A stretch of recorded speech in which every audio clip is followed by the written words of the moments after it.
দেন আপনি এখানে আপনার যে টিন নাম্বার রয়েছে, ওকে? এই টিন নাম্বার এখানে দেবেন। তারপর রয়েছে এই ক্যাপচা আপনার যেখানে ওয়ার্ড রয়েছে, যে লেটার রয়েছে সেগুলো আপনি এখানে সুন্দরভাবে এখানে লিখতে হবে। কোনো লেটার বড় হাতের, কোনো লেটার ছোট হাতের, এগুলো আপনি সুন্দরভাবে লিখে দেন আপনার নিচে যে সাইন ইন রয়েছে, এই সাইন ইন আপনি ক্লিক করবেন। ক্লিক করার পরে এরকম একটা ইন্টারফেস আপনার সম্মুখে চলে আসবে। Return, welcome to return. এখানে সিঙ্গেল পেজ রয়েছে। সিঙ্গেল পেজ হচ্ছে আপনার যদি ট্যাক্সেবল ইনকাম এর নিচে যদি থাকে ইনকাম, তখন আপনি এখানে দিতে পারেন। ওকে। রেগুলার রিটার্ন, এখানে আপনি ট্যাক্সেবল ইনকামের আওতার ভিতরে রয়েছেন, সেগুলো আপনি আজকে আমি দেখাবো। যে এখানে অ্যাসেসমেন্ট ইনফরমেশন রয়েছে। এই অ্যাসেসমেন্ট ইনফরমেশন আপনার কিছু ইনফরমেশন এখানে থাকবে। যেমন এটা আপনার সেলফ মানে নিজস্ব একটা ইনকাম ট্যাক্স রিটার্ন, সেটা দেবেন। অ্যাসেসমেন্ট ইয়ার ২০২৪-২০২৫ অ্যাসেসমেন্ট ইয়ার হবে। এবং ইনকাম ইয়ার হবে আপনার জুলাইয়ের ১ তারিখ থেকে ২০২৩ সাল থেকে আপনার শুরু করে এবং ৩০ জুন ২০২৪ পর্যন্ত। এখানে হচ্ছে আপনার ইনকাম ইয়ার। এই বিষয়টা আপনারা ভালোমতো একটু বুঝে রাখুন যে অ্যাসেসমেন্ট ইয়ার এবং ইনকাম ইয়ার। দেন রয়েছে any taxable income in the above mention income year. মানে আপনার এই যে ইনকাম ইয়ারে, ওকে, ইনকাম ইয়ারে যে ইনকাম রয়েছে আপনার, এটা কি ট্যাক্সেবল ইনকাম? অর্থাৎ আপনার যদি ট্যাক্সেবল ইনকাম যদি না থাকে তাহলে আপনি এখানে নো দেবেন। ওকে। যদি ট্যাক্সেবল ইনকাম থাকে তাহলে আপনাকে এখানে ইয়েস দিতে হতো। ওকে। এখানে নো দিলে কি হয়, কি ইফেক্ট পড়ে সেটা আমি দেখানোর জন্য এখানে নো দিয়েছি। বেসিক্যালি এখানে কিন্তু ইয়েস হবে। ওকে, যেহেতু ট্যাক্সেবল ইনকাম অর্থাৎ আমি যেটা ইনকাম করি সেই ইনকামের আলোকে আমি কিন্তু ট্যাক্স রিটার্ন এখানে দিচ্ছি। ওকে। দেন হচ্ছে any income which is fully exempted from tax. Okay, আপনার কোনো ইনকাম রয়েছে যেটা আপনার কি সম্পূর্ণ ট্যাক্সের বাইরে, যদি না থাকে তাহলে নো দেবেন, যদি থাকে তাহলে ইয়েস দেবেন। দেন হচ্ছে রেসিডেন্ট স্ট্যাটাস। এখানে কি আপনি যেহেতু বাংলাদেশী নাগরিক তাহলে রেসিডেন্ট হবে, যদি ফরেনার হয় তাহলে নন রেসিডেন্ট হবে। দেন এখানে দেখেন head of income, income from employment, অর্থাৎ আপনি স্যালারি থেকে ইনকাম করেন। তবে ইনকাম ফ্রম রেন্ট, আপনার হাউস রেন্ট থেকে ইনকাম করেন। Income from agriculture, income from business, ঠিক আছে? এখানে আপনি বিভিন্ন রকম বিজনেস হতে পারে, একবারই করে না। তারপরে capital gains, income from financial asset, যেমন হচ্ছে আপনার যদি একটা এফডিআর থাকে বা ডিপিএস থাকে, বা অন্য কোনো আপনার যদি সেভিংস থাকে সেখান থেকে ইনকাম, বা ইনকাম ফ্রম আদার সোর্স, এখানে থেকে আপনার অন্য কোনোভাবে যদি আপনার ইনকাম হয় এই অর্থ বছরে, অর্থাৎ আপনার ইনকাম ইয়ারে, তখন ওখানে আপনার দিতে হতো। এখানে দেখুন এনি ট্যাক্সেবল ইনকাম, এখানে কিন্তু আমার ইয়েস দিতে হবে। ইয়েস না দিলে কিন্তু এই হেড অফ অ্যাকাউন্ট এখানে আসবে না। এভাবে দিয়ে আপনি কি করবেন, ইয়েস লিখতে হবে। ঠিক আছে? ওকে। তারপরে আমি ইয়েস দিলাম। ইয়েস দেওয়ার পরে এখানে আমি এখন সিলেক্ট করব ইনকাম ফ্রম বিজনেস, তারপরে ইয়েস দেবো। এখানে লেখা আছে that this action will remove all your salary data. Okay. তারপরে ইয়েস দেবো। ইয়েস দেওয়ার পরেই কিন্তু এখানে আমি সিলেক্ট করতে পারবো। ওকে। তারপরে নিচে দেখুন any income from the following source, এখানে যদি আপনারা কোনো কিছু না থাকে এখানে সিলেক্ট করতে হবে না, এটা স্কিপ করে যাবেন। ওকে। এখানে যেগুলো রয়েছে আপনারা এগুলো দেখতে পারেন। ওকে। ওকে, আমরা এখানে দেখছি ইনকাম আর্ন আউটসাইড বাংলাদেশ, যদি বাংলাদেশের বাইরে থেকে আপনার যদি কোনো ইনকাম থাকে সেখানে এখানে ক্লিক করে আপনার কিন্তু দিতে হতো। বিদেশ থেকে অনেক সময় বিভিন্ন রকম টাকা আসে আপনার নামে, তখন এখানে কিন্তু দিতেন। ওকে। যেহেতু নাই, শুধু আমরা কি দেবো, ইনকাম ফ্রম এমপ্লয়মেন্ট। তারপর সেভ অ্যান্ড কন্টিনিউ দিয়ে আমরা পরের পেজে আসলাম। এখানে দেখুন এডিশনাল ইনফরমেশন রয়েছে। Location of main source of income, আপনি কি ক্ষেত্রে রেখে আপনি ইনকাম করেন। ঠিক আছে? আপনার সেটা কোথায় হবে? ঢাকা নর্থ সিটি হতে পারে, ঢাকা আদার সিটি কর্পোরেশন, বা এনি আদার হবে।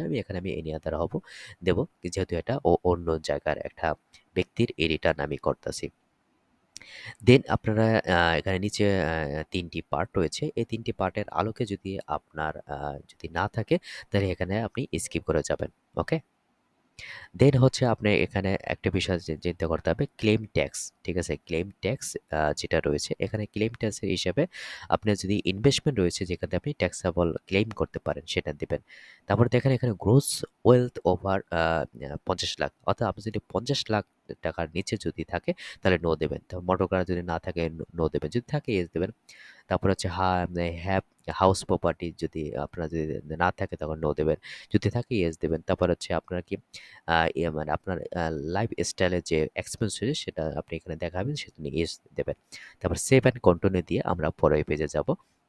এখানে দেখানো রয়েছে ইনকাম ফ্রম এমপ্লয়মেন্টের আপনার যে টাইপ রয়েছে সেটা হচ্ছে আপনাকে গভর্নমেন্ট হলে গভর্নমেন্ট আপনি দেবেন, ঠিক আছে, বা গভর্নমেন্টের আলাদা স্কেল যদি থাকে সেখানে আপনি এটা ক্লিক করবেন, বা প্রাইভেট হলে আপনি এখানে প্রাইভেটে এখানে সিলেক্ট করতে পারেন, বা আদার যদি আপনার salary subject to reduce tax rate যদি সিস্টেমে যদি আপনার ইনকামটা থাকে তখন দেবেন।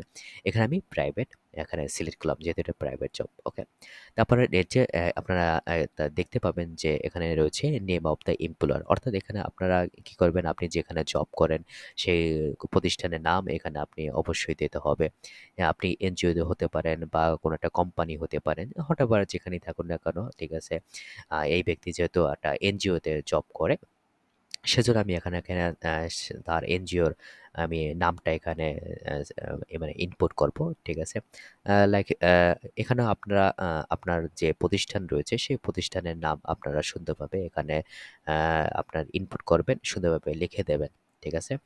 যেহেতু এখানে একটা রিকোয়ারমেন্ট রয়েছে নেম অফ দ্য এমপ্লয়ার, ওকে, আপনি কোথায় জব করেন, ঠিক আছে। আমি এখানে এই ভাইয়ের, ঠিক আছে, যেহেতু সে আশা একটা এনজিওতে জব করে সেখানে আমি সেজন্য আশা এনজিও দিয়ে দিয়েছিলাম।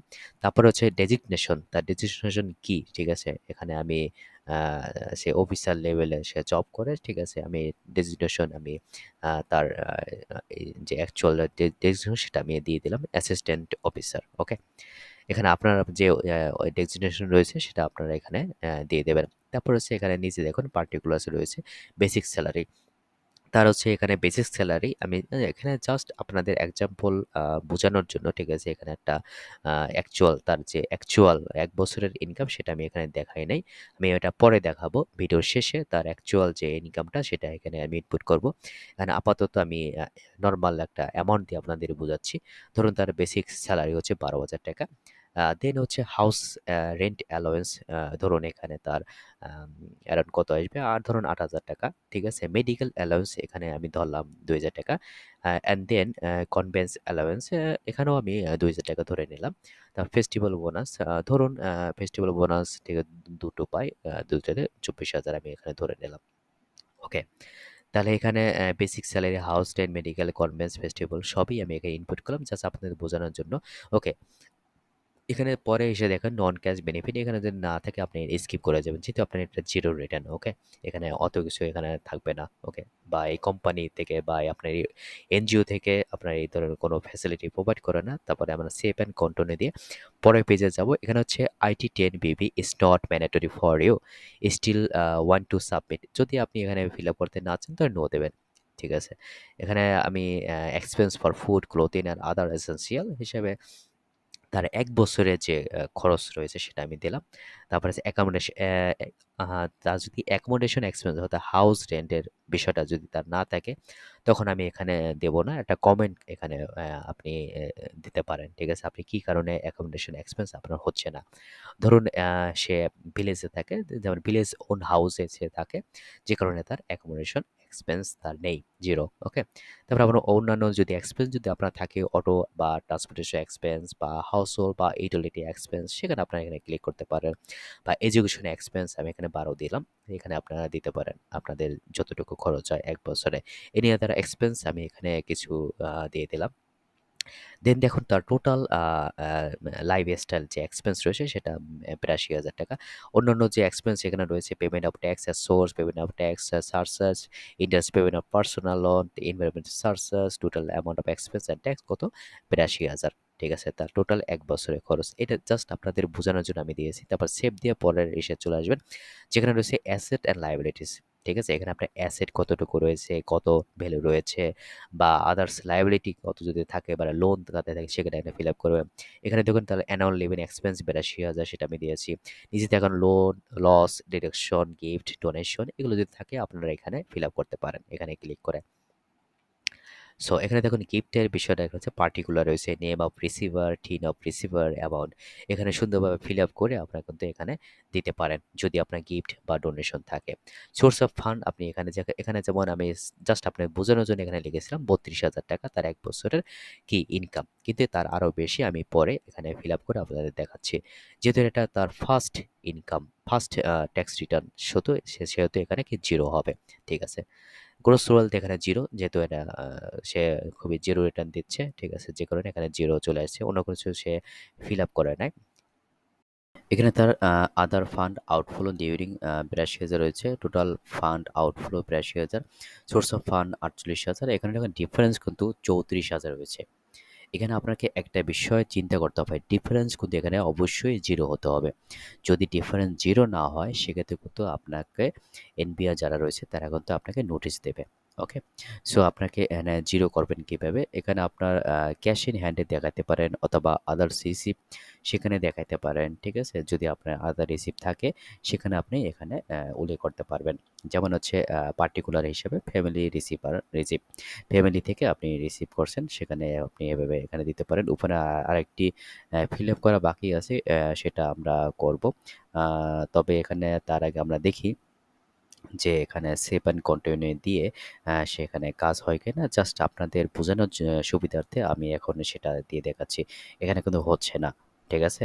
এখানে হচ্ছে না বিকজ এখানে যে রেফারেন্স রয়েছে সে রেফারেন্সে কিন্তু অবশ্যই আপনার দিতে হবে। এই ফ্যামিলি রিসিপ্ট কার কাছ থেকে রিসিপ্ট রয়েছে? ফাদারের কাছ থেকে। এখন কিন্তু সেভ অ্যান্ড কন্টিনিউ হবে। ওকে? আপনার এখানে দেখুন ইনকাম ফ্রম এমপ্লয়মেন্ট ৩২,০০০ দেখাচ্ছে, জাস্ট বোঝানোর জন্য। আসলে অ্যাকচুয়াল তার কিন্তু ইনকাম ফ্রম এমপ্লয়মেন্ট আরও বেশি। সেটা আমি একটু পরে ফিল আপ করে আপনাদের দেখাবো। ওকে, তার অ্যাকচুয়াল ফিল আপ করে তারপর আমি সাবমিট করে আপনাদের দেখাবো। এখানে যেহেতু তার কোনো ট্যাক্স নেই সেজন্য এখানে জিরো এসেছে, তার কোনো টোটাল অ্যামাউন্ট পেয়াবল জিরো। ওকে, দেন এখানে দেখুন সম্পূর্ণ জিরো রয়েছে। এখানে যদি আপনার অন্যান্য যদি কিছু থাকে যেমন ফার্নিচার, এখানে আপনারা সেভাবে এখানে আপনারা সিলেক্ট করতে পারেন, ঠিক আছে? আপনারা এখানে সিলেক্ট করে পার্টিকুলার কি ফার্নিচার রয়েছে সেগুলো আপনারা এখানে সুন্দরভাবে দিতে পারেন, ঠিক আছে?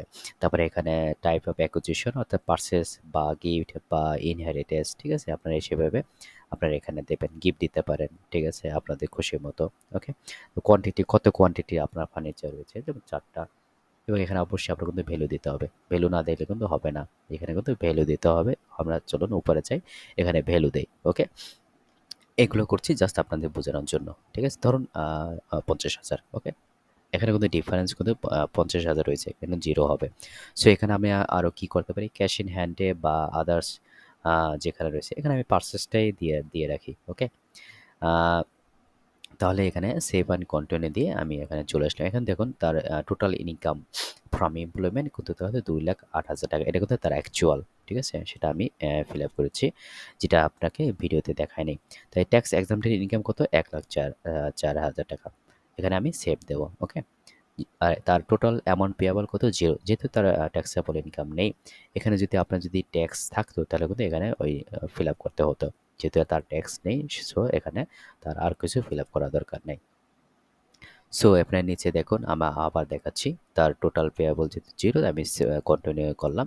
কন্টিনিউ করলে তার পুরো যে ফাইলটা রয়েছে সেটা দেখা যাচ্ছে। ওকে? আপনারা সেটা দেখতে পাচ্ছেন যে তার যে ফাইল যেগুলো রয়েছে সম্পূর্ণ কিছু এখানে সুন্দরভাবে দেখাচ্ছে। তার বেতন কত, ঠিক আছে, ভাতা কত, ঠিক আছে? কিছুই কিন্তু এখানে সুন্দরভাবে দেখা যাচ্ছে। ওকে? তার টোটাল বেতন হচ্ছে যেমন আয়ের পরিমাণ, ঠিক আছে? সমস্ত কিছু এখানে আপনার ফাইলিং যখন করবেন তখন দেখা যায় আপনার এরকম চলে আসবে। ওকে? তার হচ্ছে ব্যক্তিগত খরচ কত সে সমস্ত দিনে চলে আসবে। এখানে তার সমস্ত প্রকার তথ্য ফাইন্যান্সিয়াল অ্যাসেট, লায়াবিলিটি, ঠিক আছে? সমস্ত প্রকার এখানে কিন্তু আপনারা দেখতে পাচ্ছেন। এভাবে কিন্তু চলে আসবে। এখানে যেটা ডিফারেন্স যে জিনিসটা রয়েছে 0 সেই জিনিসটা যদি ১০ নাম্বারে দেখেন ২,৩০,০০০ আর ৯ নাম্বারে দেখেন, ঠিক আছে? এখানে কিন্তু তার 0 থাকবে। দেন আমি সাবমিট দেব, সাবমিট রিটার্ন। তারপর দেখা আসবে কি do you want to submit return? Yes. Click করলে আমার এটা কমপ্লিট হয়ে যাবে। দেন আমি অ্যাকনলেজমেন্ট যেটা রয়েছে সেটা আমি এখান থেকে ডাউনলোড করে নিতে পারি এবং ট্যাক্স রিটার্ন সার্টিফিকেট সেটাও আমি ডাউনলোড করতে পারি। এখানে দেখুন তার মোট আয় রয়েছে ২,০৮,০০০ টাকা এবং পরিশোধিত কর 0। ঠিক আছে? এখানে দেখুন রিটার্ন রেজিস্ট্রেশন কমিটি নম্বর রয়েছে, তারিখ রয়েছে। এখানে সিল স্বাক্ষরের কোনো প্রয়োজন নেই যেহেতু কিউআর কোড রয়েছে। সিস্টেম জেনারেট ডকুমেন্ট স্বাক্ষরের কোনো প্রয়োজন নেই। এভাবে আপনারা আপনাদের রিটার্ন সুন্দরভাবে ফিল আপ করতে পারেন।